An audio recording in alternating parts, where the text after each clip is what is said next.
네, 김지희의 돌직구쇼에 오신 여러분 반갑습니다. 김지희입니다. 저는 오늘도 저희 돌직구쇼 오픈 스튜디오 앞에 나왔습니다. 자, 선거를 얼마 앞두고 김문수, 이준석 후보 간의 단일화 이슈가 부상했습니다. 이준석 후보가 저희 채널A와 인터뷰한 내용이 있는데요. 어떤 내용이었을까요? 잠시 후에 이야기 나눠보겠습니다. 전 비가 오나 눈이 오나 매일 아침 이곳에서 여러분을 기다리겠습니다.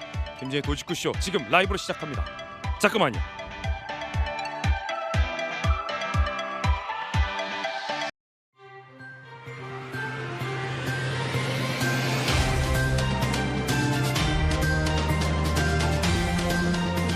신문 읽어준 남자입니다. 각종 여론조사에서 이재명 후보가 앞서 나가고 있습니다. 그러자 김문수 후보와 이준석 후보 사이에서 이른바 단일화 이야기가 솔솔 나오고 있습니다.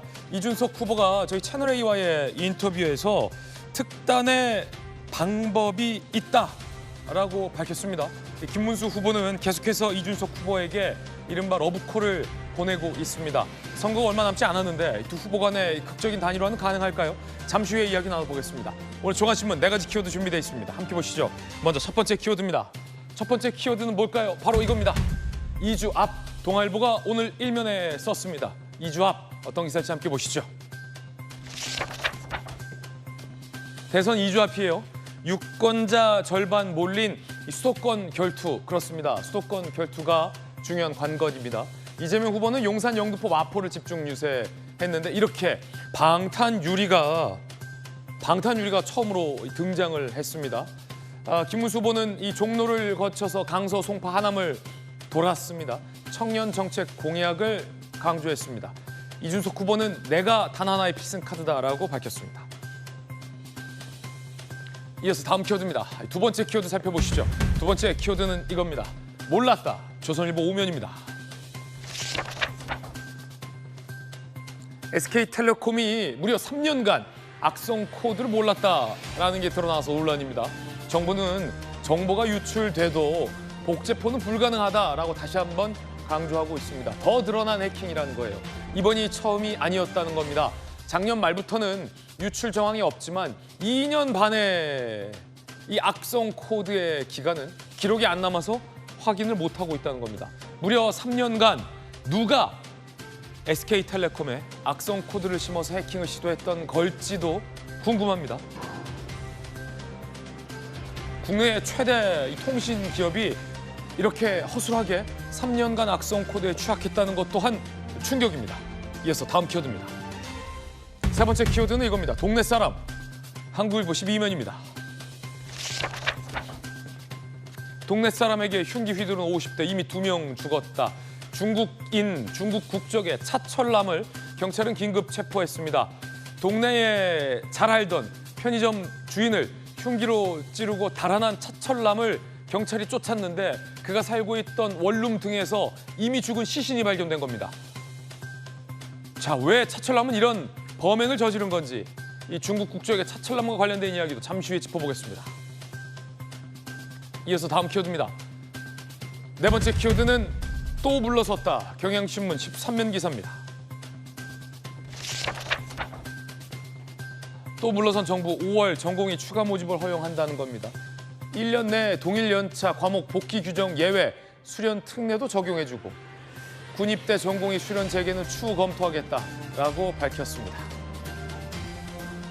통상적인 하반기 모집 이전에 사직한 전공의가 돌아올 수 있는 기회를 줬다라는 측면도 있지만 의사와 정부가 싸우면 반드시 의사가 이긴다는 것이 계속 확인되고 있는 것 같아 한편으로는 또 씁쓸합니다. 지금까지 신문 읽어준 남자였습니다.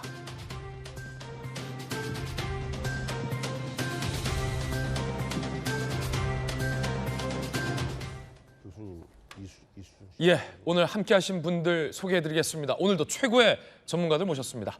엘리트 검사 출신의 김광삼 변호사님, 그리고 대구시장을 역임하신 권영진 의원 나오셨습니다. 아산시장을 역임하신 민주당의 복기왕 의원님, 그리고 민주당 법률 부위원장을 맡고 있는 조기현 변호사님 나오셨습니다. 어서 오세요. 안녕하세요. 첫 번째 얘기부터 시작하겠습니다. 각종 여론조사에서 이재명 후보가 선두의 지지율을 달리고 있습니다. 그러자 김문수 후보와 이준석 후보 사이에서 이른바 이 단일화 가능성에 대한 연기가 솔솔 피어나고 있습니다. 과연 극적인 단일화가 가능할까? 전문가들은 오늘 어떻게 예상할까요? 첫 번째 이야기 주제 공개하겠습니다. 특단의 방법 이준석 후보가 밝혔습니다. 이준석 후보는 우리 당이 이준석 후보에게 잘못했다라며 러브콜을 보냈습니다. 자, 보수 단일화의 불씨가 싹트고 있는 셈인데요. 일단 어제 김문수 후보와 이준석 후보가 만났습니다. 어떤 얘기들이 오고 갔는지 들어보시죠. 우리 당이 그동안 잘못해서 이준석 후보께서 밖에 나가서 고생을 하고 계시는데, 그러나 고생 끝에 대성공을 또 터뜨리고 계십니다. 어제 토론회를 했는데 저를 지지하는 많은 분들이 어제의 MVP는 이준석이다, 김문수가 아니다. 이준석 후보는 단일화에 대해서는 상당히 아직도 부정적인 입장인데 앞으로 좀 단일화 어떻게 추진하실지 보관이 좀 있으실까요? 정책이나 이념, 생각, 모든 당의 인맥, 제도 이런 것들에 대해서 저보다 이준석 대표가 더 잘 알죠. 그래서 저는 지금도 다른 후보라고 생각을 안 합니다. 다른 당이라고 생각 안 하고요. 일단 김문수 후보는 이준석 후보에게 적극적인 러브콜을 보내고 있습니다. 다른 당이다, 다른 후보라고 생각하지 않는다. TV 토론의 MVP는 내가 아니라 이준석 후보였다라고 지켜세우기도 했습니다. 이준석 후보가 저희 채널A에 국회의사담에서 의미심장한 발언을 했습니다. 선거가 얼마 남지 않았기 때문에 특단의 방법이 있다는 겁니다. 그게 뭘까요? 특단의 방법, 그게 뭘까요?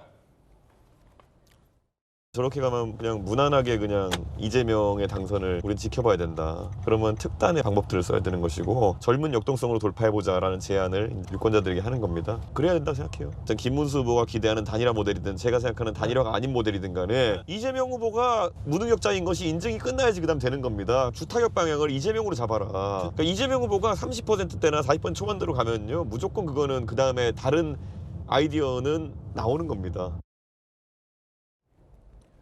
이재명 후보의 지지율, 본인의 지지율, 김 후보의 지지율, 특정 조건 하에서 다른 아이디어가 나올 수 있다.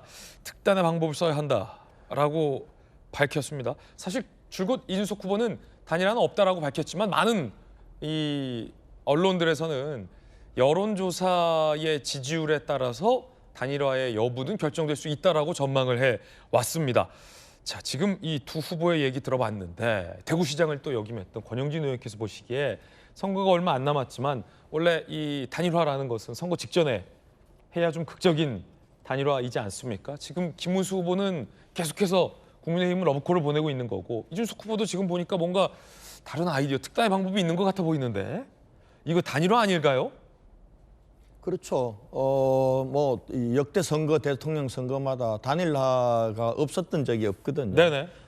이번에도 이재명 후보가 일찌감치 준비를 끝내고 이재명 후보는 전부 자기가 이제 대세라고 판단하고 결과적으로 지금 다니시면서 지금 김상욱이나 허은하나 이런 이삭죽기 하고 있는 그런 단계인데 아마 이준석 후보가 그동안은 단일화는 없다 이렇게 계속 얘기를 하다가 지난 TV 토론을 지나면서 네네. 어제 이제 광화문에서 기자회견을 본격적으로 하면서 이재명 후보에 대해서 이게 사이비 종교 같아, 또 심하게 얘기하면은 연상군 같다고까지 표현을 했어요. 그러니까 이재명에게 나라를 맡기면 안 된다라는 걸 강하게 표명하면서 이제 재미있는 얘기를 했어요. 이번 선거는 어찌 보면 남한산성이 아니라 명랑대전이다라고 하면서 남한산성은 과거에 우리가 분열되면서 굴욕적으로 패배했던 그런 거고 명랑해전은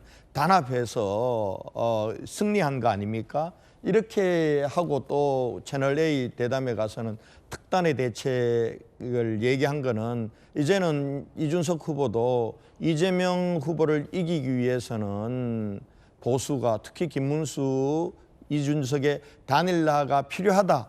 이렇게까지는 이제 온 것 같습니다. 그런데 이제 그 속내에 보면은 특단의 대책이라는 거는 아직까지는 김문수로의 단일화가 아니라 이준석 자기로의 단일화가 특단의 대책이다. 이렇게 얘기를 한 건데요. 아마 이게 본격적으로 이제 단일화 논의가 김문수 후보와 이준석 후보 사이에서 나타나게 될 것 같고요. 근데 단일화를 하려면 두 가지 조건이 필요합니다. 하나는 네네. 명분이 있어야 되고 하나는 두 사람이 합쳤을 경우에 이길 가능성이 있어야 되는데 명분은 지금 어느 정도 완성돼 가는 것 같아요. 지난 이 TV 토론에서도 경제 정책을 두고 했지만은 이준석, 김문수 후보는 거의 정책적으로 개를 같이 합니다. 규제 혁파라든지 그다음에 새로운 산업을 육성하기 위해서는 지금 이재명 후보가 신재생 에너지 풍력을 얘기한 데 비해서 그거는 안정적이지도 않고 질도 좋지 않은 에너지이기 때문에 원전으로 가야 된다라고 하는 것들 이런 부분들에서 개를 같이 하고 또 3년 단임 아마 3년 임기 단축 개헌도 명분은 될 겁니다. 근데 문제는 승리 가능성이에요. 지금 뭐 오늘 또 발표된 여론조사에서 이재명 후보는 50%를 지금 넘어가잖아요. 두 사람이 합쳐봐야 이제 43%인데요. 최근에 어제 발표된 뉴시스와 또 여론조사를 하나를 보면은 에이스 리서치가 한 여론조사를 보면은 45%를 둘이 합치면 넘어가고 있어요. 그러니까 제가 볼 때는 분수령이 언제냐 하면 지난번에 이재명 후보가 얻었던 게 47.6% 정도 됩니다. 그러니까 48% 밑으로 이재명 후보 지지율이 떨어지고 두 사람이 지지도가 합쳤을 때 그에 어긋가거나 아니면 이긴다라고 하면은 이거는 단일화 되는 거예요. 저는 그런 면에서 단일화의 명분과 시기는 무르익고 있다. 그러나 아직까지는 각자가 노력해서 지지율을 올려서 두 사람의 지지율의 합계가 이재명 후보를 이길 수 있다는 가능성이 되면은 그때는 본격적으로 단일화가 될 거다. 저는 그렇게 보고 있습니다. 네. 현실적인 어떤 비용 문제도 정치권 안팎에서 제기되고 있는데 명분과 관련된 얘기는 권영진 의원님께서 짚어주셨으니까 복경 의원님도 여러 선거 또 지휘해 보셨으니까 이준석 후보의 지금 지지율을 보면 여러 지지율에서 10%가 안 되는 지지율이거든요. 조금씩 올라가는 경향도 있긴 합니다만 득표율이 10%가 안 되면 절반도 보존을 못 받잖아요. 아예 보존을 못 받게 되면 그렇습니다. 이 전국 선거에서의 대선 비용이 지금 만만치 않은데 10% 넘는 득표율도 얻지 못하면서 비용은 비용대로 물어야 하는 그 부담 거기에 단일화하지 못하면 향후에 뭐 이준석 후보가 이 보수 진영이나 혹은 이 국민의힘에 돌아올 가능성 뭐 이런 것도 좀 염두에 둬야 한다 뭐 이런 것들이 고민될 수밖에 없다라는 지적이 많더라고요. 어떻게 보십니까, 복 의원께서는? 그러니까 국민의힘 쪽이 대선에 패배했을 경우에 대선 패배 책임이 어디까지냐 가장 큰 책임은 윤석열 전 대통령에게 있을 것이고 두 번째로는 그 윤석열이 추천한 김문수 후보 그 다음에 이제 이준석이냐 한동훈이냐 홍준표냐 뭐 이렇게 평가를 할 텐데 이준석 같은 경우는 이 틈에 어떻게 해서든지 윤석열에 의해서 쫓겨났던 그 당으로 다시 입성을 해야 되는데 그렇죠. 그저 입성이 아니고 이제는 내가 나를 모셔가라 라는 분위기까지 만들지 않으면 그 당을 접수하기는 어렵다라는 판단을 그간 경험에서 하지 않았을까 싶습니다. 네. 예, 그래서 어쨌든 이제 단일화의 가능성을 완전히 문 닫아놓고 있는 모양은 아니잖아요. 말로는 뭐 대꾸를 안 하고 있지만 실제 본인 중심으로 단일화가 됐을 경우에는 응할 수 있다. 그리고 옛날에 그 지난 3년 전 선거에서 비단 주머니 3개 갖고 있다. 뭐 이런 거 있지 않습니까? 예. 마찬가지로 이번에도 이제 그런 꾀를 내어서 본인 중심으로의 단일화를 시도할 가능성이 지금부터는 좀 엿보여요. 말씀하신 것처럼 여러 가지 현실적인 문제, 또 뭐 돈 문제, 비용 문제 이런 것들도 같이 합쳐지고 나중에 분리돼서 선거를 치렀을 경우에 패배에 대한 부담감, 후폭풍. 그렇습니다. 이제 이런 것까지 생각해서 단일화는 생각을 할 텐데 그 전제 조건은 어쨌든지 간에 둘이 합쳤을 때 비슷한 결과를 낼 만큼의 합쳐서 비슷하거나 이기거나가 돼야 그렇습니다. 뭐 이기지 않는다라고 할지라도 간발의 승부 정도라도 낼 수 있겠다 하면 모르는데 지금 현재 두 사람의 단일화는 1+1은 2가 아니에요. 그러니까 김문수로 됐을 때 빠지는 부분이 있고 또 이준석이 됐을 때 빠지는 부분이 있어서 1+1은 뭐 1.8 대략 이 정도 되지 않을까. 그렇게 됐을 경우에 이 단일화를 해놓고 만약에 이준석이 양보를 했는데 그렇게 진다라고 하면 단일화 효과 없었다라고 하면서 이준석은 완전히 정치적으로 팽당할 가능성도 배제할 수 없기 때문에 아마 꽤 많은 이준석 후보 같은 경우는 그런 부분까지도 고려하면서 지금 어떤 방식으로 어떤 시점에서 어떤 메시지를 던질지를 고민하고 있을 것 같습니다. 그렇군요. 그렇기 때문에 이 두 정치 고수께서 분석해 주신 대로 국민의힘과 김문수 후보 입장에서는 그간 국민의힘 당이 잘못을 했다. 당의 잘못 때문에 이준석 후보가 당 바깥에서 한대에서 고생을 하고 있다라는 표현까지 했습니다. 이준석 후보에게는 잘못이 없다라는 겁니다. 그 말인즉슨 돌려 말하면 당이 이준석 후보를 좀 억울하게 만들었다. 당 바깥으로 내몰았다라는 뜻을 김문수 후보가 얘기한 셈이기도 합니다. 분위기는 무르익고 있다. 두 명의 정치 고수들은 그렇게 포착을 하셨어요. 자, 김광선 변호사님. 이준석 후보가 말했던 특단의 방법. 지금 여론조사 지지율 한번 보고서 이야기 이어갈까요? 자, 최근에 발표된 여론조사 결과 한번 보시죠. 리얼미터 여론조사 결과입니다. 이재명 후보가 50.2%, 50%를 넘었어요. 그리고 김문수 후보가 35.6%. 여론조사마다 수치는 다 다릅니다. 흐름과 추세를 보는 게 중요합니다. 이준석 후보는 8.7%라는 거죠. 이 후보가 이 10%가 되지 않고 있다라는 건데 물론 이 후보의 상승세는 분명히 있습니다. 그리고 TV 토론에서 이 후보가 주목받았던 점도 있습니다. 자, 그럼 김광선 변호사님. 지금 여론조사가 이러한 상황에서 앞서 이제 우리 복귀양 의원께서 꽤 많은 이준석 후보라고 표현을 해주셨는데 칭찬을 한 거죠. 어떤 전략이 많다라는 건데 이준석 후보가 단일화 말고 다른 특단의 방법이 있을까요? 뭐 현재는 뭐 예측하기 좀 쉽지는 않아요. 그런데 일단 이제 이준석 후보는 뭐 제가 볼 때는 이제 굉장히 스마트하고 그다음에 이제 선거 운동을 할 줄 안다 이렇게 봅니다. 그런데 이번 대선에서는 자기의 이제 지지율이 오르지 않은 거에 대해서는 상당히 좀 당황한 것 같아요. 네네. 그리고 이제 본인이 요즘 최근에 보면 좀 많이 지쳤다는 생각이 저는 들더라고요. 그런데 중요한 것은 어떤 거냐면 좀 안쓰럽다. 그렇죠. 그런데 이재명 후보가 지금 50% 정도에 넘는 방금 여론 지지율을 봤는데 이재명 후보는 여기서 더 이상 올라가기는 힘들 거예요. 제가 볼 때는 얼마 정도 떨어질 것이냐. 그래서 떨어진다고 한다면 어느 선에서 멈추게 할 것인가. 그게 이재명 후보의 어떻게 보면 숙제일 것이고. 아까 이준석 후보가 얘기한 부분도 그런 부분이군요. 지지율이 30, 40 그렇죠. 된다면 다른 아이디어가 필요하다. 네네. 지금 국민의힘이랄지 보수층의 어떤 지지 자체가 단일 대우를 형성하고 있지 못하거든요. 그러면 시간이 좀씩 흐를수록 결국 단일 대우가 될 것이다. 그러면 제가 볼 때는 아마 김문수 후보의 지지도가 제가 볼 때는 아마 결론적으로 말하면 한 40%는 적어도 갈 것이다 이렇게 봐요. 근데 그랬을 때 그러면 이재명 후보는 이제 50% 떨어지면 뭐 47, 8 갈 수 있겠죠. 근데 아마 대선도 그렇게 끝날 가능성이 커요. 그럼 김문수 후보가 적어도 40%를 치고 올라간다고 한다면 이게 굉장히 해볼 만한 대선이고 막판 뒤집기가 가능해지는 거예요. 지금에서는 희망이 없는 것처럼 보이죠. 많은 보수층이 좌절하고 있고 포기하는 사람이 많아요. 그런데 점차적으로 이탈했던 보수층이 돌아오고 있다. 저는 그렇게 보거든요.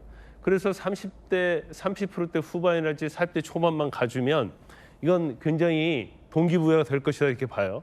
한번 해서 뭉치면 이길 수 있다는 그러한 지지도가 나오면 제가 볼 때는 급속하게 뭉칠 가능성이 크고 그때 과연 지금 이준석 후보 어떤 이제까지 쭉 했던 그 선거 관련해서 이 얘기를 보면 네.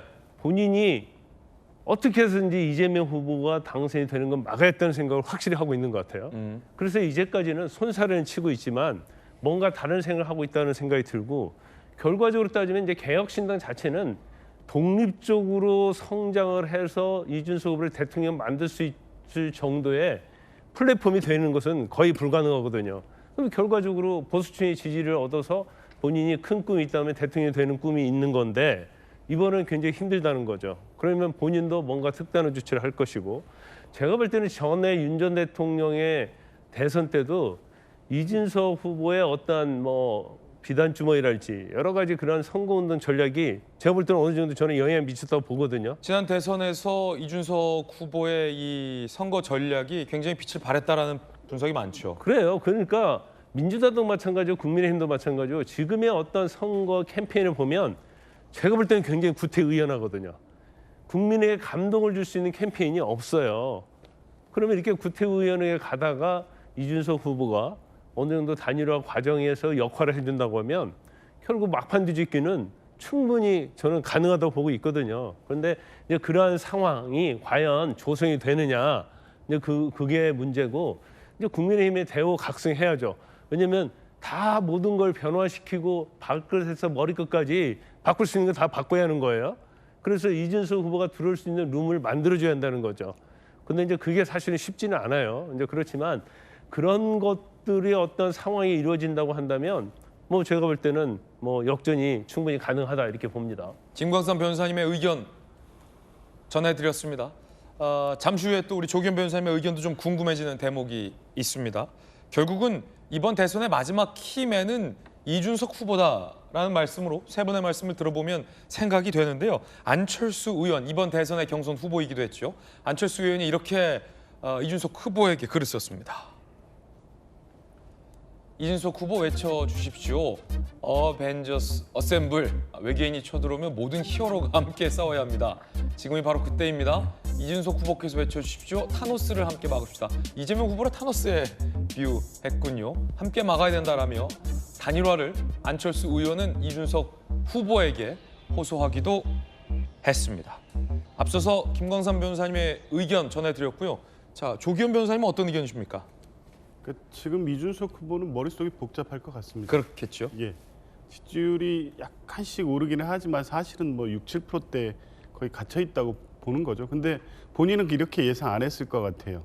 그 국민의힘 김문수 후보가 선출되는 과정에서 보수층이 상당히 동요됐고 이탈을 했을 것이고 또 기존에 이제 이재명 후보를 적극적으로 지지 않는 뭐 이 중도층이 이런 분위기에서는 자기한테 올 거기 때문에 선거가 시작되면 쉽게 10% 벽을 넘고 이 상승세를 유지할 거라고 생각을 했었을 것 같은데 뭐 어찌됐든 김문수 후보의 보수 결집이 아직 이루어지지는 않지만 그쪽으로 강표가 자기 쪽으로 오지 않고 본인의 지지율은 뭐 10%를 지금 생각하기에는 쉽지 않은 국면이 됐고 네. 그러면 이제 다른 생각을 해봐야 되는 거죠. 그런데 그게 딱히 달리 방향이 있을 것이냐. 저는 뭐 특단의 대책이 특별한 게 없을 것 같아요. 그때 비단 주머니도 알고 보면 그게 그게 뭐였는지도 잘 생각도 안 나는데 선거 상황에 크게 영향을 주지는 않았어요. 그 선거 전략 중에 이제 통했던 건 뭐 여성가족부 폐지, 군 월급 뭐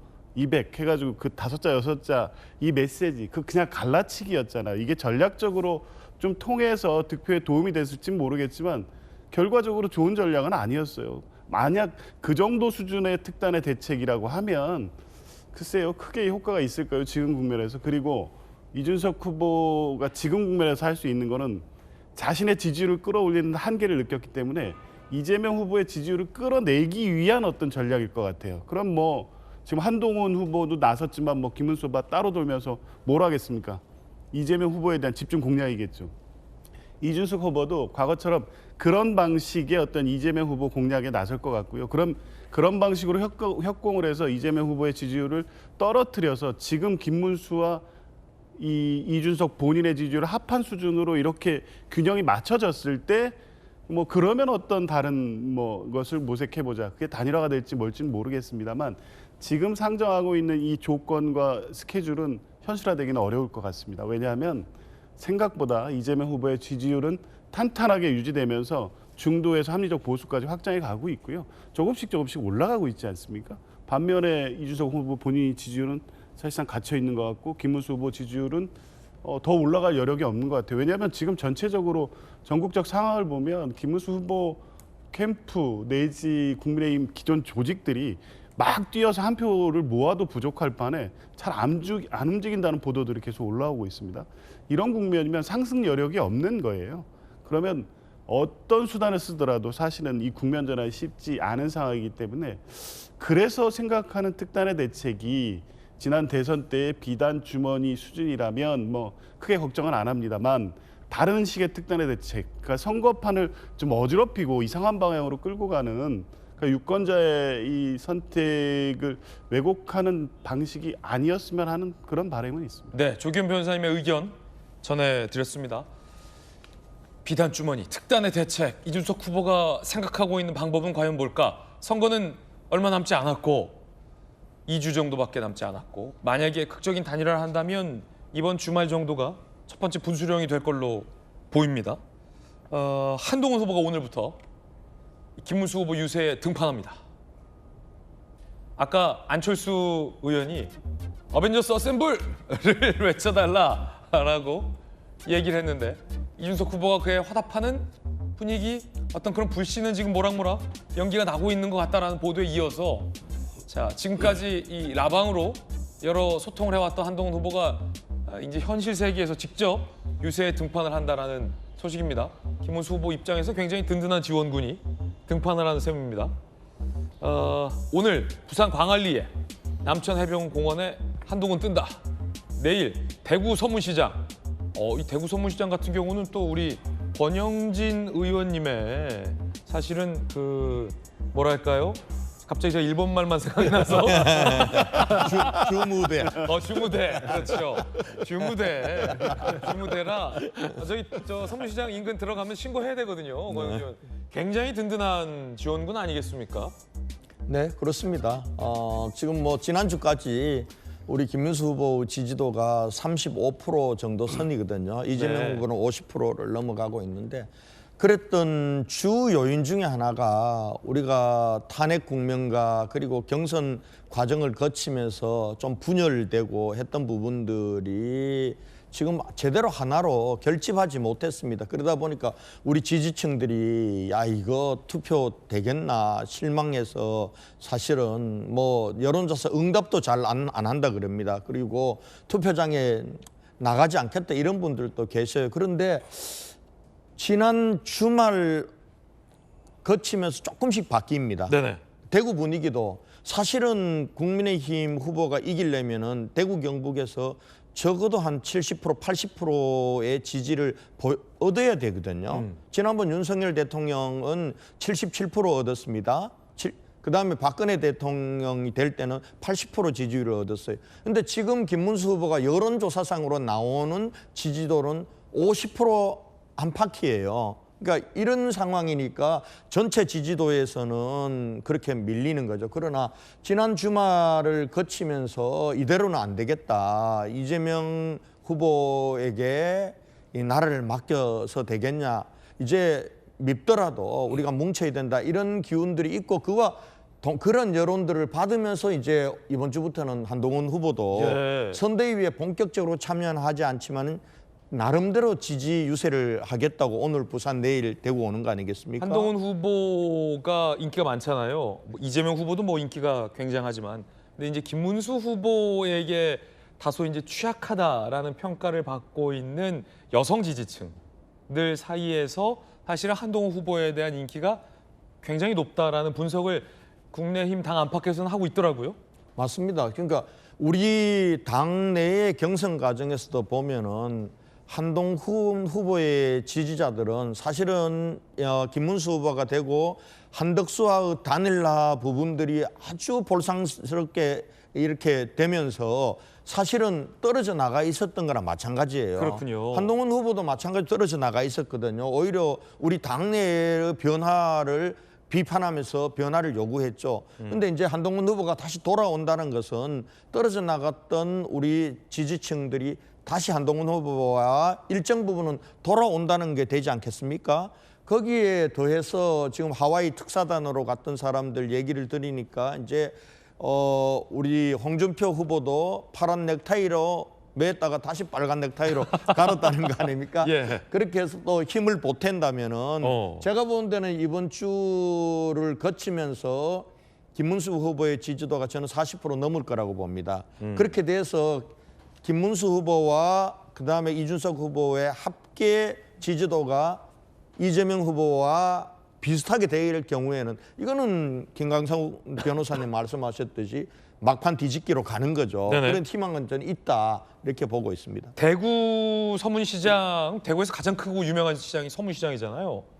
저희 처갓집이 또 대구고, 저희 또 본가가 또 이 아산 근처 홍성 쪽이라 잘 아는데 그렇다면 내일 모레 우리 쪽 권영진 의원님도 같이 출격을 합니까?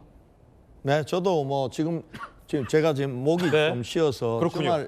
주말에 목을 너무 많이 썼더니 오늘 목이었는데 하여튼 지금 뭐 우리 같이 유세한다? 예, 국민의힘 오케이. 후보들이 국민의힘 의원들이 잘 안 뛴다 그러는데 각자 나름대로 열심히 하고 있습니다. 네. 네. 우리 복경 의원님은 뭐 지난주에도 후보가 직접 아산 근처에도 가셨고 계속 아산에서 지금 유세를 하고 계시는 과정이고 두 뭐 지역구 의원들이 지금 대구에서 아산에서 각각 열심히 선거 유세를 하던 와중에 또 시청자와의 약속을 지키기 위해서 오늘 또 지역구에서 올라오셨습니다. 두 의원님께 또 감사 말씀 드립니다.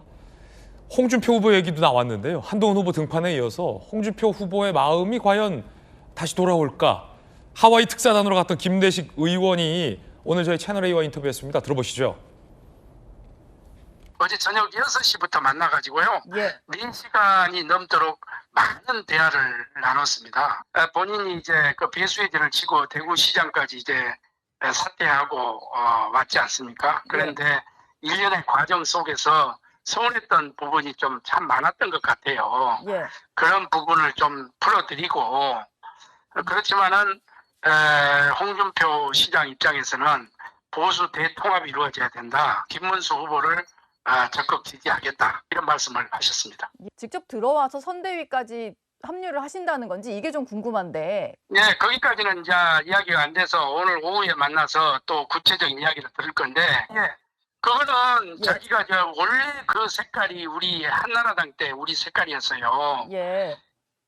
그런데 그거를 생각 없이 사실은 바꾸신 것 같아요. 좀 젊은 사진으로. 본인 입장에서는 이 정치에 입문했을 때의 초심으로 돌아가겠다 하는 그런 마음이 많이 깔려 있었던 것 같아요.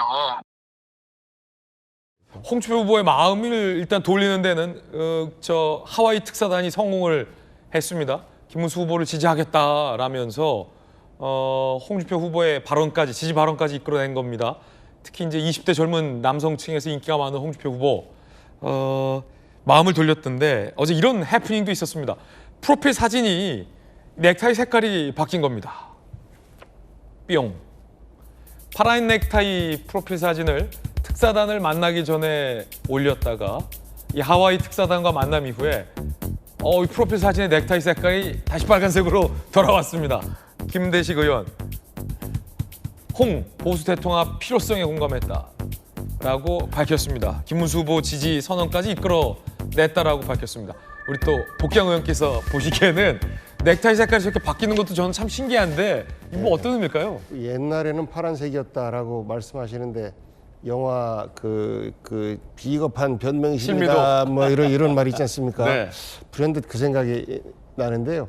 아마 급하게 이 바쁜 때에 하와이까지 날아간 거는 홍준표 전 후보의 행태를 보니까 자칫 이재명 지지 선언까지 하게 생겼다.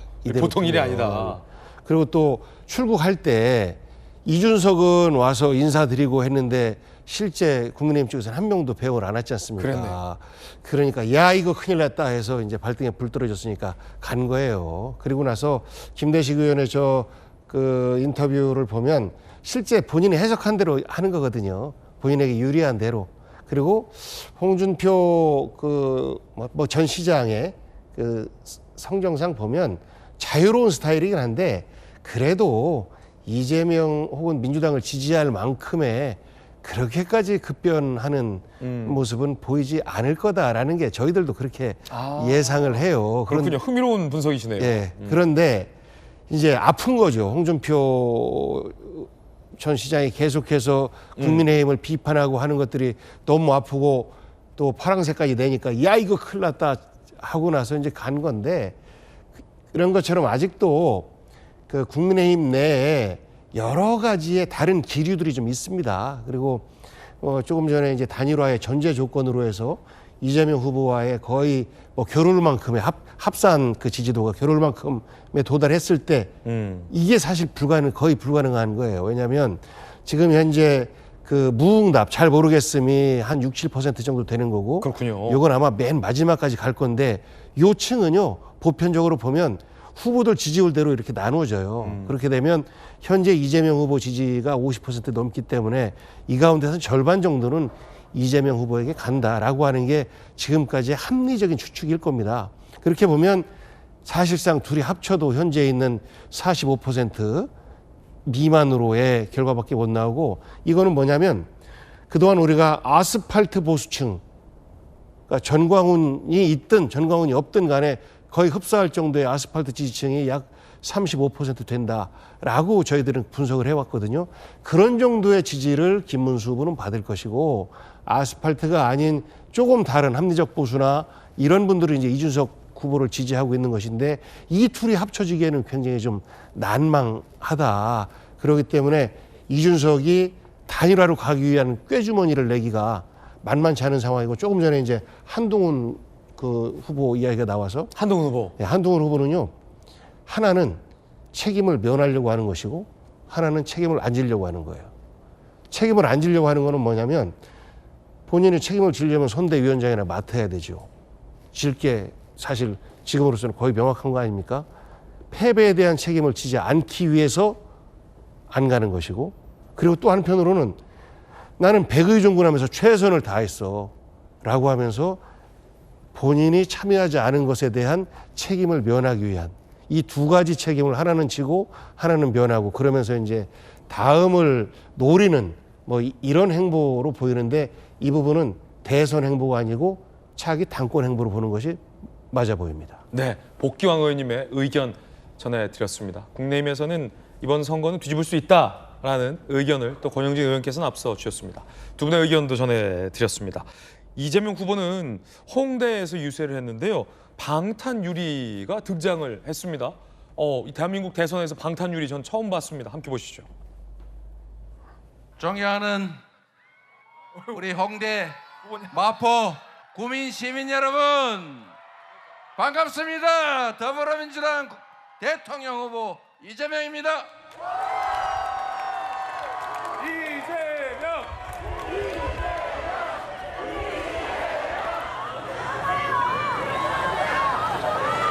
후보님 들어오시라고 지금 이걸 후보님 안쪽에 계시는 게 더욱더 좋을 것 같아요. 네. 네, 여러분이 걱정을 하신다니까 제가 답답하긴 하지만 좀 갇혀 있도록 하겠습니다. 조김 변호사님, 저기 방탄이에요? 유리가 된 게? 예. 그러면은 총알이나 뭐 이런 것도 막아주는 겁니까? 저 방탄유리가? 그렇죠. 어느 정도까 이거 완벽한지까지는 모르겠습니다. 네네.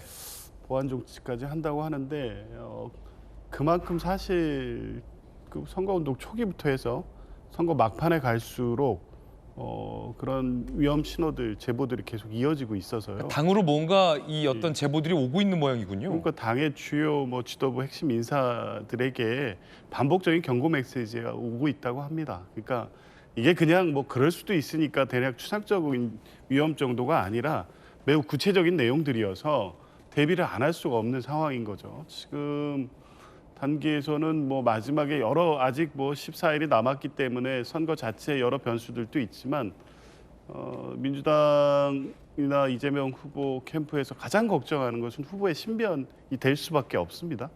그래서 안전을 위한 조치를 다각도로 강구하고 있고 경찰에서도 또 적극적으로 협조해 주셔서 경호 조치도 강화는 됐지만 들어온 제보에 의하면 이제 그것까지도 넘어설 수 있는 위협이 준비되고 있다는 내용까지 있기 때문에 그 사항을 단 하나의 어떤 위험 가능성도 차단하겠다는 의지에서 이제 저런 조치까지 취한 것이고요. 보기에도 이제 후보 본인도 그렇고 국민들 보시기에도 불편하죠.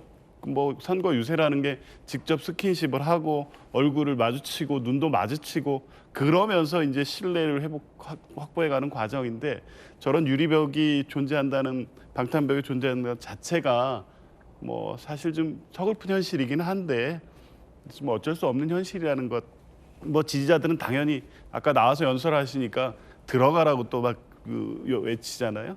국민들도 이제 그런 부분은 좀 이해해 주시리라 그렇게 생각합니다. 네, 불가피한 어떤 측면의 선택이다라는 의견까지 전해드렸습니다.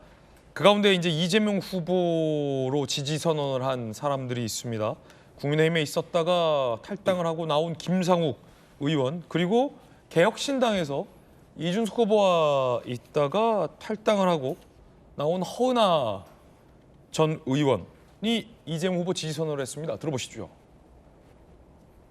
김상욱 의원 여기 와 있는 것 같은데 저기 가짜 보수 정당에서 고생하다가 이제 제대로 된 당으로 왔는데 혼자 얼마나 머쓱하고 쑥스럽겠어요. 박수 한번 주세요. 환영의 박수. 김상욱 김상욱 찢어진 가짜 빅텐트에 몰려가가지고 고생하는 사람 혹시 있을까 싶어서 그런데 진짜 빅텐트 민주당으로 오십시오. 좀 살만한 나라 만들려면 국민을 사랑하고 또 국민을 위해 일할 수 있는 분, 그분이 대통령이 되어야 됩니다.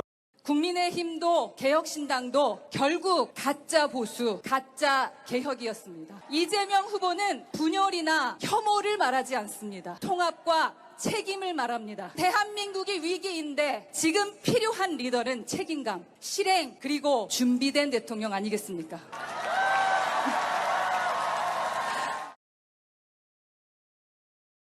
전격적인 뭐 지지 선언까지 이루어졌는데 허은하 전 의원 같은 경우는 이 국내에 있다가 이준석 후보와 같이 나와서 개혁신당을 만들어서 이 천하용인이라면서 이제 이준석 후보의 4명의 이 최측근 내지는 뭐 가신 중에 핵심적인 인물이었다가 최근에는 어떤 당의 어떤 당권을 두고 이준석 후보 측과 굉장히 좀 눈살 찌푸린다라는 언론의 비판이 나왔던 이 당의 이익과 관련된 치열한 싸움을 좀 벌이기도 했지 않았습니까? 그런데 이제 이재명 후보 지지 선언까지 갔는데 어떻게 보십니까, 김만선 변호사님? 허은하 전 의원은 이제 국민의힘에서 비례대표로 시작을 했잖아요. 그러다가 이제 개혁신당 갔고 또 개혁신당에서 그냥 뭐 개혁신당의 당원이 아니고 당 대표로 했습니다. 근데 당 대표하는 과정에서 이제 뭔가 굉장히 문제가 있어서 결과적으로 당원 투표에서 이제 개혁신당 당 대표에서 이제 쫓겨났죠. 근데 최근 언론 보도를 보니까 이제 민주당 가고 싶어서 계속 구애를 하고 있다 이제 그런 언론 보도가 있었는데. 결과적으로 이재명 후보 지지 연설을 또 하는 것 같아요. 지금 허은하 전 의원 있고 그다음에 김상욱 의원이 있잖아요. 네네. 저는 지난 비상계엄과 탄핵 때 김상욱 의원이 초선이에요. 굉장히 젊은 사람으로서 참 하기 어려운 일을 하고 있다.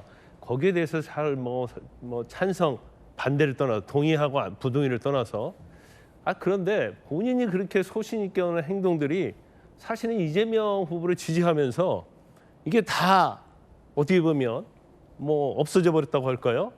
굉장히 또 실망하신 분들이 많이 있더라고요. 보니까 특히 이제 중도라든지 보수층에서 그다음에 또 지금 최근에 또 김용남 전 의원 같은 경우도 국민의힘에서 국회의원 배지 달고 수원에 시장 선거 출마했다가 떨어졌잖아요. 그다음에 개혁신당 따라왔잖아요. 그리고 나와서 이재명 후보를 뭐 지지하는 연설을 하는데.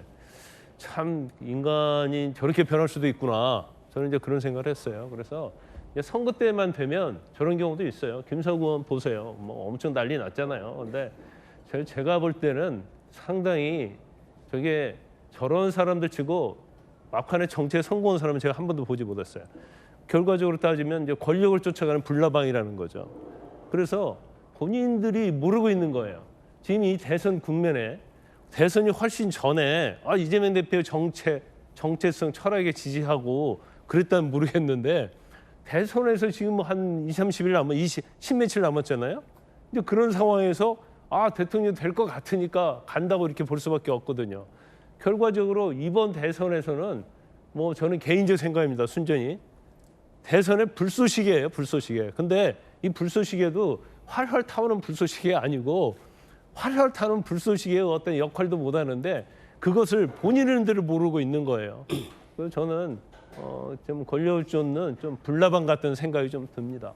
김관선 변호사님의 의견 전해드렸습니다. 복경 의원님 의견은 어떠십니까?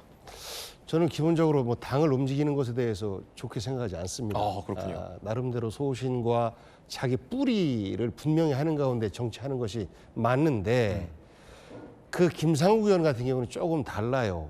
그러니까 처음 본인은 보수적인 성향의 정치를 하고 싶고 본인 정체성이 그렇다라고 해서 선택을 했는데 결정적으로 김상욱 의원이 눈에 띄기 시작한 건 계엄이거든요. 그 비상계엄에 반대하기 위해서 가장 먼저 본회의장에 들어와 있었어요. 그때 이제 누군가가 정말 국민의힘 정신 차려라 이런데도 윤석열 지지할 거냐라고 누군가가 말하니까 그때 혼자서 앉아 있으면서 저는 여러분들보다 더 큰 결심과 마음의 고통을 안고 이 자리에 앉아 있는 겁니다. 라는 말이 지금도 좀 가슴에 남는데 그때부터 시작해서 국민의힘에서 계속해서 이지매를 가했지 않습니까? 심지어는 스스로 좀 나가라. 권성동 원내대표 같은 경우는 노골적으로 그렇게까지 표현했던 것으로 이제 언론에 보도가 되고 했었는데, 그러니까 계엄에 반대하고 탄핵에 찬성하고 그리고 각종 그 특검, 윤석열, 김건희 비리와 관련된 이런 특검, 또 내란 특검 이런 부분에 대해서도 계속해서 찬성을 했었죠.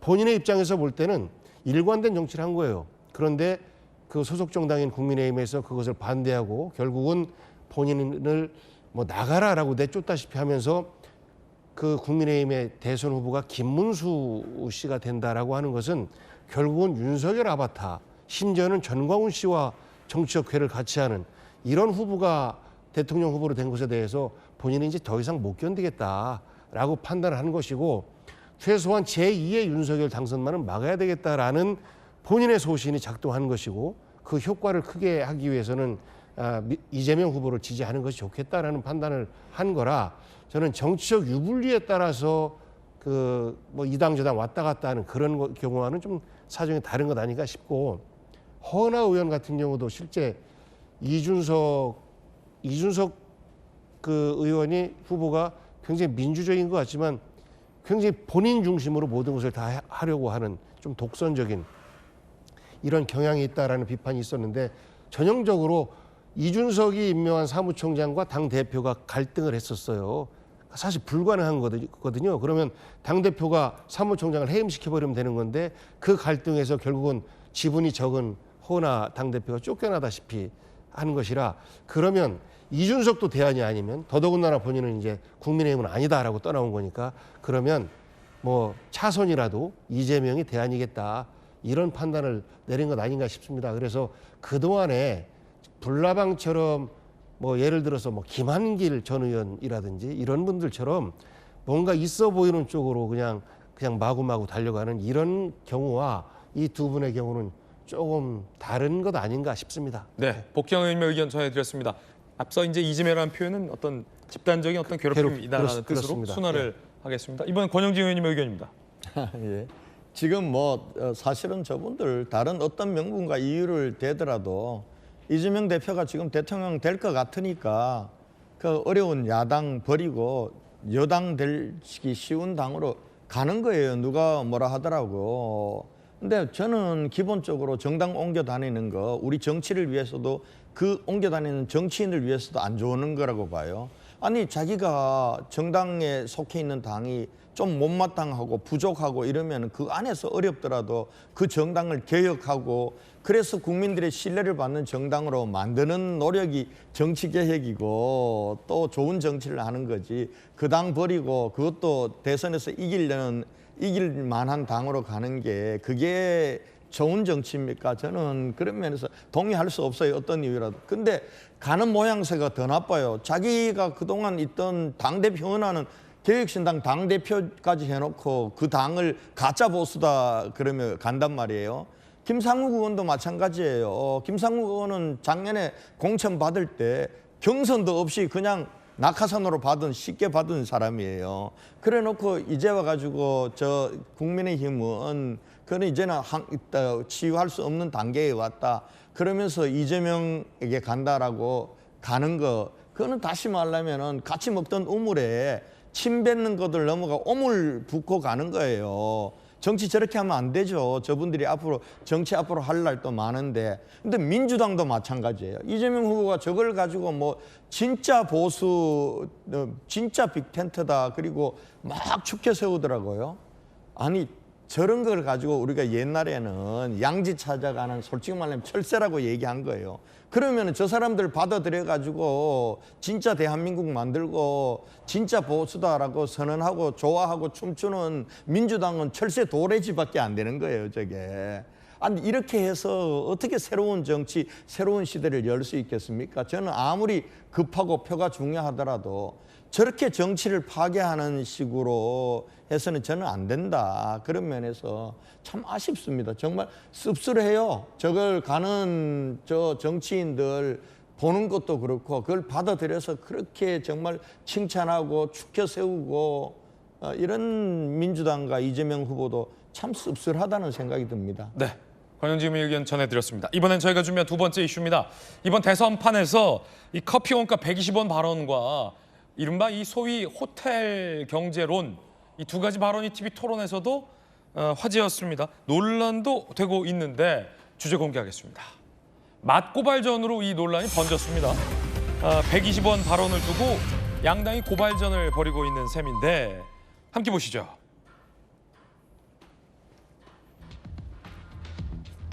국민의힘이 일단 이재명 후보와 민주당이 김용태 비대위원장을 고발했어요. 사실관계를 왜곡했다라는 허위사실로 고발했습니다. 그러자 국민의힘이 커피를 파는 자영업자들이 비싼 폭리를 취하고 있다는 인상을 받도록 했다라며 자영업자 명예훼손을 했다라고 이재명 후보 등을 이제 맞고발을 한 셈인 거죠. 이재명 후보의 이 발언 때문입니다. 들어보시죠. 제가 사실 칭찬받는 일 중에 하나가 도지사 할 때 칭찬받는 일은 계곡의 불법 영업을 싹 없앤 거예요. 이걸 해결하는 방법은 그리 어렵지 않다. 일단 닭죽 파는 거 좋은데 닭죽 한 마리 6만 원씩 받고 파는 거 좋은데 그거보다 더 좋은 방법을 지금부터 알려주겠다. 싹 정리하자. 이걸 싹 정리한 다음에 깨끗하게 정비를 해서 많은 사람이 막 오게 한 다음에 거기다가 닭죽을 팔지 말고 커피와 차를 팔아라. 닭 5만 원 주고 땀 삘삘 흘리고 막 1시간 동안 고아가지고 팔아봐야 3만 원밖에 안 남지 않냐. 그런데 커피 한 잔 팔면 8,000원에서 10,000원을 받을 수 있는데 원가가 내가 알아보니까 120원이더라.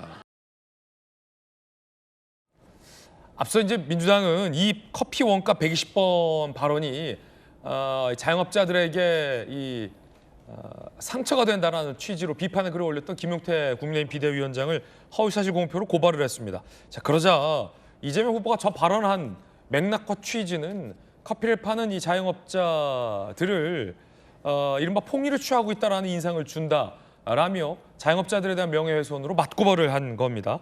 자, 어제 커피 점주 자영업자들도 일부 나섰습니다. 들어보시죠. 하루하루 치솟는 임대료와 전기세, 원재료 가격, 그리고 인건비까지 커피 한 잔을 손님께 내어드리기까지 들어가는 비용이 과연 120원에 불과할까요? 이런 현실을 무시한 채 단편적인 수치로 폄하하는 발언은 전국 커피점 사장님들의 땀과 노력을 가볍게 보는 처사입니다. 이에 우리는 이재명 후보의 무책임한 발언을 강력히 규탄합니다. 현실을 무시한 채 현장에서 땀 흘리는 자영업자들의 노고를 폄하하는 발언은 단순한 실수가 아닙니다. 국민의 삶을 제대로 이해하지 못하는 안일한 인식에서 비롯된 것입니다. 더 이상 현실을 왜곡하고 자영업자들의 노력을 가볍게 여기는 일이 반복되어서는 안 됩니다. 자, 이제 카페 운영하고 계시는 커피 사장님들도 어제 이제 일부 나섰습니다. 국회에서 이재명 후보의 발언을 이제 규탄을 한 겁니다. 양당은 맞고발을 하고 있고 카페 사장님들 중에 일부는 국회에 와서 이재명 후보 발언을 규탄하는 모습까지 나왔습니다. 커피 원가 120원 발언. 어제에 이어서 오늘도 지금 논란인 건데 먼저 김광선 변호사님 어떤 의견이십니까? 근데 이재명 후보가요. 일단 경제에 대한 기본 지시 이런 것들이 굉장히 부족한 게 맞는 것 같아요. 그래서 우리가 일반적으로 원가라는 개념은 재료 그걸 말하는 거 아니거든요. 김치 우리가 시중에 사잖아요. 한 포기 원가는 얼마죠? 그만 뭐 하나에 뭐 3,000원이면 3,000원입니까? 이거 보통 한 3만 원 한다고 하면 그건 아니잖아요. 그러니까 원가라는 개념 자체도 사실은 이제 경제적 지식 개념이 없는 거예요. 커피 120원? 120원에다 부자재 있잖아요. 뭐 커피 잔도 있어야 하고 인건비 있죠. 전기세 있죠. 그다음에 임대료 있죠. 세금 내야죠. 그걸 따지하는 거죠. 또 거기에 대한 서비스 있지 않습니까? 근데 원가라는 개념을 그냥 단순화시키는 거예요. 그것은 원가라는 개념 자체를 이해하지 못하고 있다 이렇게 보고 그다음에 제가 굉장히 경악했던 것이 이제 호텔 경제론이거든요.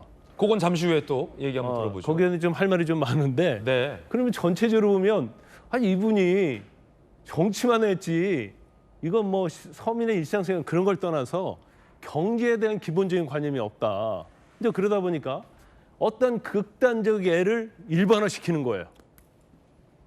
그래가지고 선거 때 있을 수 없는 걸 극단적인 애인데 그건 뭐 일반적으로 아주 무식한 사람이 할 수 있는 이야기인데 그 일반화시켜요.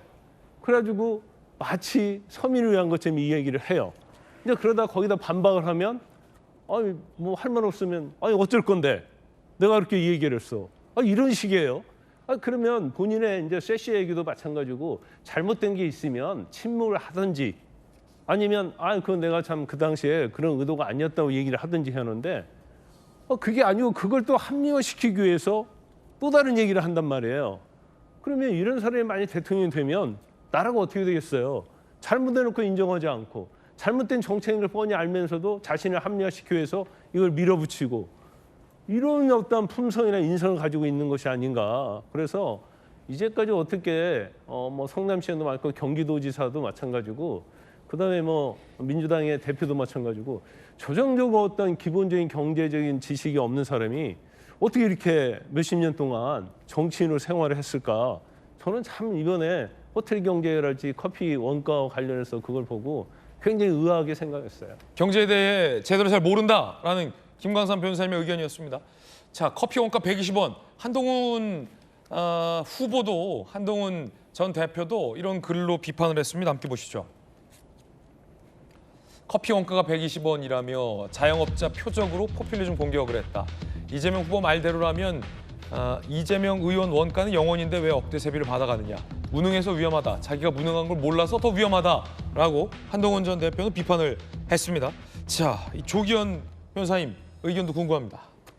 저 얘기가 나온 배경과 얘기 전체 전문이 다 쉽게 찾아지는데요. 저 얘기를 어떻게 저렇게 다들 해석하는지 이해가 안 돼요.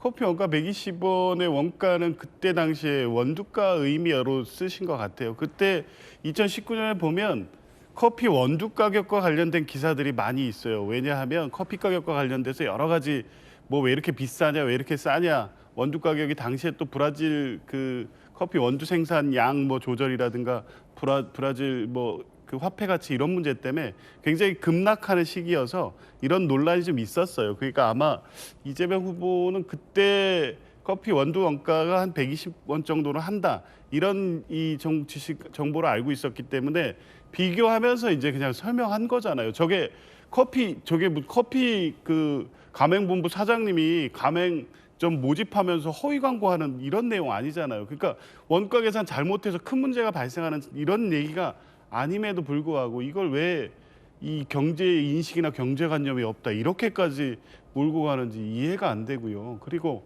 이재명 후보의 경제관념이라든가 경제적 식견, 거시, 미시 경제에 대한 어떤 판단 이런 거는 저 발언 이거에 지금 접착해서 아무것도 없는 것처럼 얘기하시지 말고 그동안 이 경제 유튜브들과의 간담회, 뭐 계속된 대선 때 토론회, 경제 토론회, 그리고 당 대표로서 갔던 여러 가지 경제 단체의 간담회, 뭐 이런 자료에서 한번 보십시오. 이재명 후보가 전체적으로 국가 경제 전체 민생 경제 세부적인 어떤 민생에 대한 사안에 대해서 얼마나 상세하게 인지하고 인식하고 있는지 많은 자료가 있어요.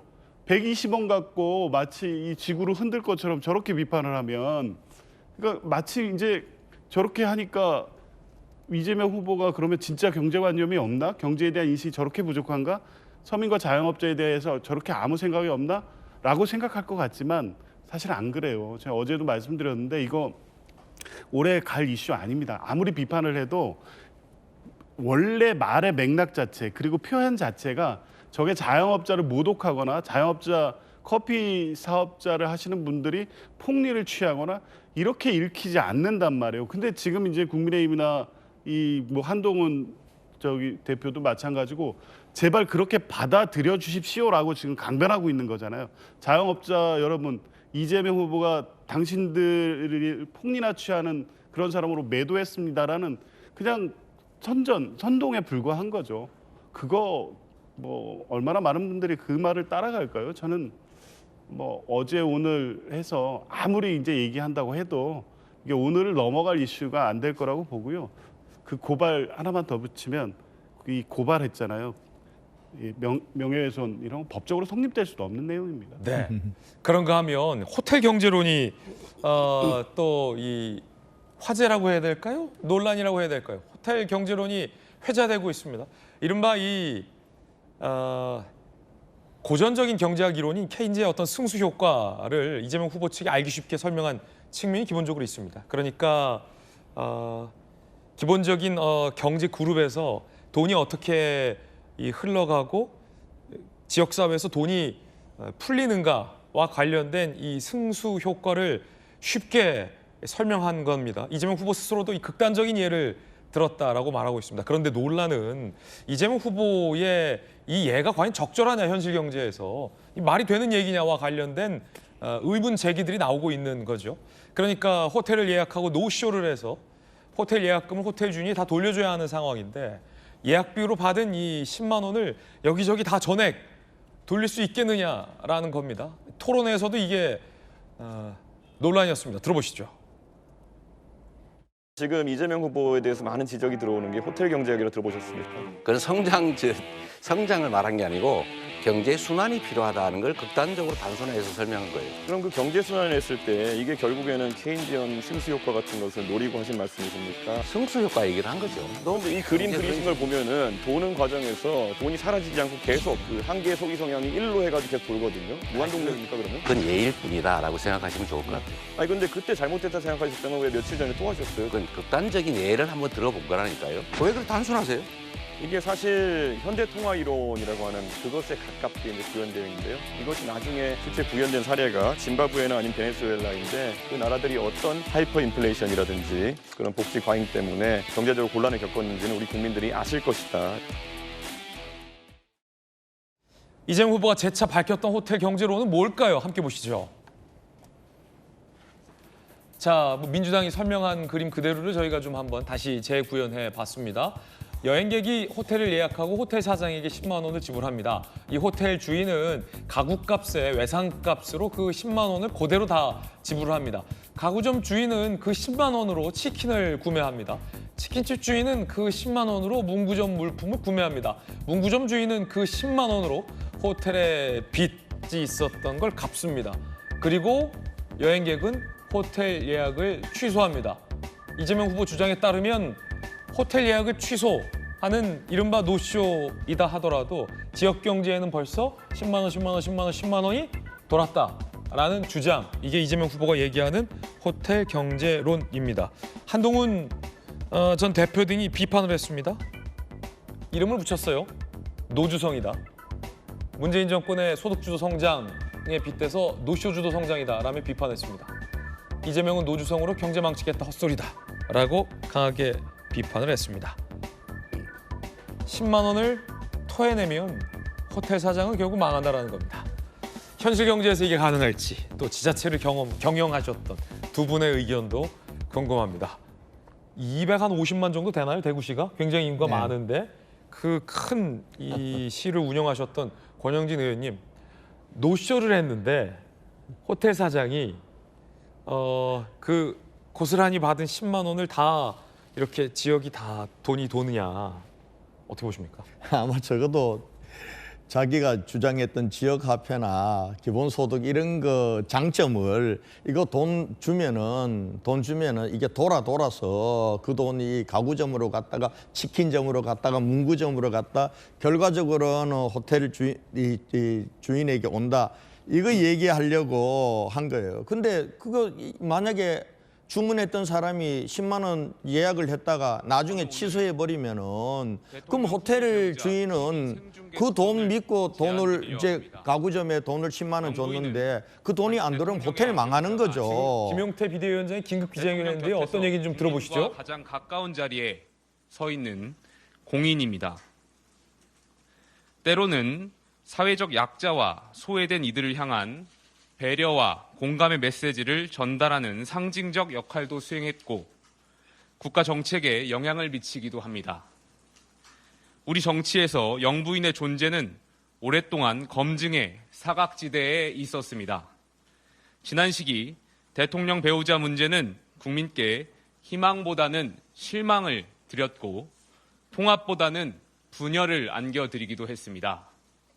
이제는 달라져야 합니다. 더 이상 이런 악순환이 반복되는 일이 없어야 합니다. 대통령 배우자의 사회적 영향력은 크지만 이에 대한 검증은 턱없이 부족합니다. 영부인의 역할과 관련한 법적 규정도 제도도 미비합니다.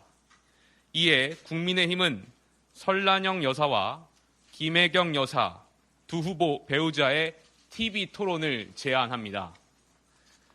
여성과 아동, 노인과 장애인 등 사회적 약자를 위한 정책 철학은 물론 영부인의 역할. 자, 권영재 의원님 다시 발언해 주시죠. 네, 그러니까 뭐 저 호텔 사장이 나중에 손님이 저 예약했던 거 믿고 그 가구 10만 원 들여 섰다가 나중에 돈 받으면 호텔 부도 나는 거죠. 호텔 부도 나면 그 다음에는 호텔에서 가구 살 돈도 없어지는 거, 가구점에서 치킨 살 돈도 없어지니까 공동체 전체 경제가 망하는 거예요. 저걸 가지고 무슨 순환 경제라고 얘기하는 거는 말도 안 되는 거죠. 그러니까 우리가 문재인 정권 때 소득 주도 성장도 마찬가지 아닙니까? 소득 최저임금 올리고 이렇게 하면은 그게 돈이 돌아서 경제가 성장할 거라 그러는데 그게 어떻게 보면은 기업의 경쟁력만 죽이고 우리 경제가 침체되는 원인이 됐다는 거 아닙니까? 그거하고 뭐 다를 바가 없어요. 그보다 더 심한 거예요. 저걸 가지고 만약에 자기 경제 철학이라고 저렇게 우기는 거는 자기 스스로도 극단적인 예라고 들어요. 저런 예를 들어가 왜 경제를 설명을 합니까? 극단적인 예였다. 그 좀 맞지 않았다라고 철회하면 될 걸 저걸 뿌덕뿌덕 우기면서 문제 제기하면은 당신이 극단적인 생각을 한다. 그렇게 얘기하면서 당신의 개변이라고 몰아붙이는 저 태도가 잘못된 거거든요. 지금 그 커피 한 잔 원가 120원이란 것도 그래요. 그건 명백히 실수한 거예요. 커피 한 잔에 8,000원에서 10,000원 이것도 잘못된 거거든요. 근데 이걸 가지고 닭집 하는 사람들이 야, 너 왜 그렇게 1시간 동안 고생해가 땀 뻘뻘 흘려가지고 2만 원, 3만 원 벌려고 노력하냐. 커피 한 잔 팔면은 8,000원, 10,000원 받는데 원가는 120원인데 저렇게 쉽게 장사하는 쪽으로 업종 전환하면 좋겠지 않냐. 이렇게 설득했다는 걸 자랑하는 건데 근데 듣기에 따라서 커피점을 영업하는 사람들 입장에서는 야, 이재명 대표가 저렇게 커피 원가, 원두 가격 원가를 가지고 커피 한 잔 원가라고 그렇게 거짓말을 하면서 우리가 무슨 언제 8,000원, 10,000원 받으면서 폭리를 취한 것처럼 얘기하는 이렇게 받아들일 수 있는 거예요. 그럼 그 문제 제기를 하면은 자영업자들이 아니 내가 그때 조금 너무 단순화해서 실수한 건데 양해해 주시오. 죄송합니다. 이렇게 하면 끝날 일이에요. 근데 그 문제 제기를 하는 사람을 내 얘기를 왜 왜곡하냐라고 얘기하고 김용태 비대위원장이 이거 너무 비싸게 판다라고 내가 얘기를 하니까 비싸게 판 적 한 말 없다 그러면서 그걸 허위사실 공표죄로 고발을 하는 거예요. 근데 거기서 한 수를 더 떠요. 허위사실 공표죄는 지금 이재명 후보가 지금 대법원에서 하기 판송 유죄 취지로 하기 판송된 게 그게 허위사실 공표 선거법 위반 아닙니까? 거기에 대해서 지금 이재명 후보와 민주당 어떻게 하고 있어요? 허위사실 공표죄는 죄가 안 된다라고 하면서 공직선거법 개정까지 하고 있잖아요. 그리고 이게 만약에 이 대법원의 최종 확정 판결이 되면은 그러면은 대법원의 판결을 헌법재판소에서 다시 심판할 수 있는 헌법소원까지 내는 거 아니에요. 그리고 또 한편으로는 이재명 대표 재판은 대통령이 되면 중지되는 법안까지 이렇게 가는 거 아니에요. 그러면서 그 문제 제기를 야, 어차피 허위사실 공표, 이재명 대표의 허위사실 공표가 무죄라며 그런 법까지 만들면서 왜 김용태 비대위원장은 허위사실 유포로 고발을 하냐 그랬더니 또 궤변을 늘어놓는 거야. 그거는 내가 얘기했던 허위사실은 내가 당선되기 위해서 허위사실 한 거 이거는 죄가 안 되고 김용태가 얘기한 거는 남을 떨어뜨리기 위해서 허위사실을 유포한 건 이건 죄가 돼 처벌받아야 돼. 이게 도대체 말이 됩니까? 이재명 한 사람을 위해서 이렇게 거짓말에 거짓말을 더하고 그리고 법을 마음대로 바꿔도 된다라는 저 발상 자체가 그러니까 야, 이재명 대표로 가면은 어떤 나라가 되겠냐. 해도 너무한다. 이런 얘기를 들어도 나는 충분하다고 생각해요. 아니 왜 이렇게 하는지 나는 도대체 이해가 안 가요. 이번엔 복귀한 의원님 의견입니다. 저 말할 시간 줄게 하려고 길게 말씀하셨죠. 참 답답합니다. 조금 전에 우선 김용태 비대위원장이 그 배우자 간 토론을 하자라고 듣도 보도 못한 제안을 했는데 김건희 여사 때 그런 거 해보시지 그랬습니까? 김건희 여사에 대한 수사도 맡고 했던 분들이 갑자기 지금 이재명 대표 후보와의 이 대결이 어려우니까 이 국민의 관심을 딴 데로 돌리려고 하는 그런 얕은 수처럼 보이고요. 지금 현재 우리가 이야기하고 있는 부분은 본질에 대한 말씀 먼저 드릴게요. 그러니까 커피 원재료비, 원두비 이렇게 표현했으면 좋았을 걸 그냥 일반적으로 그런 것들을 보고 그냥 원가라고 하고 그 다음에 이제 여기에 대해서 들어가는 그 밖에 뭐 수공비라든지 이런 것들을 좀 별도로 얘기하지 않습니까? 그렇기 때문에 일반적으로 원가 한 것에 대한 그 표현의 세심함이 좀 부족했다, 정확함이 좀 부족했다. 뭐 이렇게 시작하면 약간의 손톱만큼의 아쉬움이겠죠. 이렇게 거짓말이라고까지 지적받을 부분은 아니고 이 원료로 돌아가면 계곡을 오염시켜가면서 불법적인 장사를 하고 계신 분들에게 닭죽 파는 것보다요. 커피가 그때 당시에 원가 수입 그 세 전 원가가 10g당 커피 한 잔 마시는데 10g이에요. 10g당 120원가량이다라는 게 언론에도 나왔어요. 그 시기에. 그렇기 때문에 이제 그것을 이용해서 실제 원가 적고 좀 덜 힘든 그 서비스 요금이 훨씬 더 많이 포함되는 거죠. 카페라든지 커피 같은 경우는 이런 업종으로 바꾸면 이 계곡도 깨끗해지고 여러분들도 좀 덜 힘들지 않겠습니까? 라는 것으로 해서 이재명의 공적 중에 하나가 그 계곡에 있는 불법 음식점들을 철거한 거예요. 그러니까 그런 것들을 얘기하는 과정에서 제가 이렇게까지 설득했습니다. 라고 했는데 엉뚱한 이야기로 지금 이렇게 초점이 바뀌고 있는 것이고 호텔 경제학도 그렇습니다.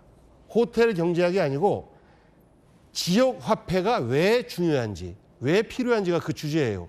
그런데 극단적인 예 하나가 저도 제가 볼 때도 굳이 그 말씀은 안 하셨으면 더 좋았을 걸.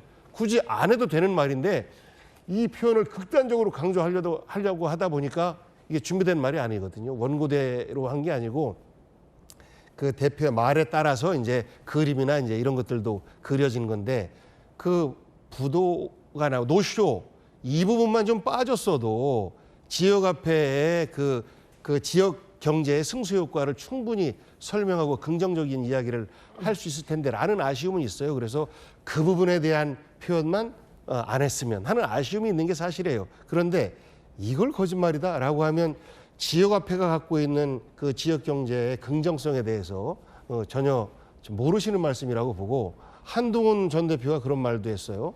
효과가 없다, 검증됐다라고 하는데 어디서 그런 말을 들었는지 엉뚱한 자료를 혼자만 본 것 같습니다. 그리고 특히 지역화폐는 저희처럼 지방 출신들에게 굉장히 중요한 게 저희 아산 같은 경우는 부의 유출이 굉장히 많습니다. 아산에서 월급 타고 아산에서 돈은 버는데 돈을 쓰는 거는 수도권에 가서 쓰고 또 옆 도시 천안에 가서 쓰고 이런 것들을 방지할 수 있는 게 경제의 부를 지역 내에서 선순환시키는 거예요. 그러면 예를 들어서 대구의 옆에 있는 작은 도시가 여기에서 공장도 그 작은 도시에 있고 한데 소비는 아무래도 대구에서 하는 게 훨씬 더 편하지 않습니까? 다양하고. 그래서 부의 유출 이런 것들을 막는 데 있어서도 지역화폐가 중요하니까 지역 경제에 있어서의 상당한 그 경제적 대안이 된다라는 말인데 예를 하나 약간 과한 예를 들었다라는 것을 가지고 뭐 이렇게 트집 잡는 것은 제가 볼 때는 조금 과하고 근본을 좀 이렇게 근본으로부터 벗어난 토론이 진행되는 것 같아서 좀 아쉽습니다. 네. 두 분 의견 주셨고 우리 또 김광삼 변호사님의 고견을 듣고 싶었는데 방송이 지금 8분밖에 남지 않아서 김광삼 변호사님 이 호텔 경제론에 대해서는 잠시 후 라방에서 충분한 시간 들여서 한번 의견 들어보는 건 어떨까요? 네, 좋습니다. 네, 김광삼 변호사님께 또 통 크게 양해를 해주셨습니다. 자, 그런가 하면 민주당에서는 김문수 후보의 이 보상금 수령 관련된 발언을 문제 삼았습니다. 국민의힘이 반박했습니다. 함께 보시죠. 자, 김문수 후보가 민주화운동 보상금 10억 미수령 명단, 장기표 김문수, 민주화운동 보상금 10억 거절, 진짜 사나 등의 발언을 민주당이 이제 문제 삼았습니다. 보상금 대상 아닌데 마치 포기항처럼 발언했다라며 허위사실 공표로 고발할 방침이다라는 겁니다. 자, 그러자 국민의힘에서는 이렇게 반박합니다. 민주당이 법적 근거 없는 선거용 정치 공세를 했다. 김문수는 민주화 보상금 거부 맞다. 고발 대상이 아니다라고 밝혔습니다. 네, 이번엔 저희가 준비한 다음 이슈입니다. 윤석열 전 대통령에 대해서 이 구속을 취소했던 지규현 판사에 대한 민주당의 문제 제기가 거세지고 있습니다. 이른바 룸살롱에서 접대를 받은 것 아니냐라는 의혹을 민주당이 제기하고 있고요. 증거라면 사진도 공개했는데 본인 지규현 판사는 룸살롱에서 접대 같은 거 받은 적 없다라며 정면으로 의혹을 거부하고 나왔습니다. 민주당은 룸살롱이다라고 주장하는 사진은 공개했지만 접대를 받았다라는 근거는 공개하지 못하고 있어서 이 또한 논란입니다. 주제 공개합니다. 술 접대 의혹 반박 사진 공개로 맞불인데 자 일단 지규현 판사 본인의 반박부터 보시죠. 재판 신뢰를 위해 말씀드린다. 평소 삼겹살에 소주 마신다. 의혹 제기는 사실이 아니다. 그런데 가서 접대받은 적 없다. 삼겹살에 소맥 사준 사람도 없다. 라고 강하게 반박했습니다. 윤석열 후보의 형사재판을 맡고 있는 지기현 판사. 민주당에서는 지 판사가 룸살롱에서 접대를 받았다며 재판에서 배제해야 한다고 주장하고 있습니다. 그런데 법조계에서는 민주당 주장대로 이 재판에서 배제를 하려면 사건과 관련된 접대를 받았다라는 근거와 증거가 구체적으로 입증이 돼야 한다라는 지적도 나오고 있습니다. 더 나아가서 지기현 판사가 룸살롱에서 접대받은 사실이 없다라고 강하게 부인하고 있기 때문에 민주당에서 이 주장을 입증할 만한 근거를 공개해야 한다라는 주장도 나옵니다. 그래서 민주당이 사진을 공개했습니다.